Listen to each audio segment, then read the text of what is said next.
Now reviewing Chavez 2 for the Super Nintendo. I reviewed Chavez 2 for the Genesis the other day. I said I'd review this when I beat this. So I beat both now. I beat the Mega Drive version and the Super Nintendo version. I can confirm there's no differences. There's only two modes, like both are the same. I mean, exhibition mode where you can control 1 or 9 fighters.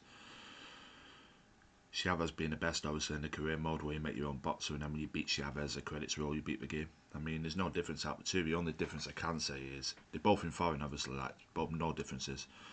The only difference I can say is this version is harder than the Mega Drive version because your punches seem to miss more in this version. And there's one opponent in career mode that I knocked out in the Mega Drive version that I couldn't. I knocked out in the Mega Drive version of Chavez 2 that I couldn't knock out in this version. Because in this version my punches just kept missing too much when I was on the verge of knocking him out. That's the only opponent I couldn't knock out in this game. I beat him on points. Where in the Mega Drive version I knocked him out in I think round 5. I think it was round 5 or 6. No later than that in the Mega Drive version. I know I knocked him out. Where in this version I couldn't knock him out. I had to go 12 rounds with him. He was the opponent before you fought Chavez. Yeah, I knocked out Chavez and every other opponent in the game, but I couldn't knock out this geezer before Chavez in this version, but I could in the Mega Drive version. That was the only difference.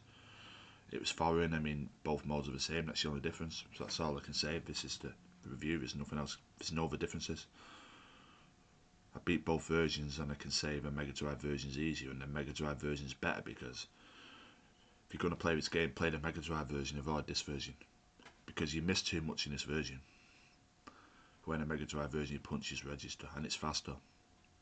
But this game's still good even here. I'd still give it an 8 out of 10 because it's the same game. But I just recommend you give this version an 8 out of 10. I could give the Mega Drive version an 8 out of 10, but I recommend you play the Mega Drive version more because it's better. It has better controls. You don't miss as much. Where in this version you miss too much. Anyway, only a short review, but it's always only ever going to be short because there wasn't much to say out of the two differences, out of the two versions. Anyway, thanks.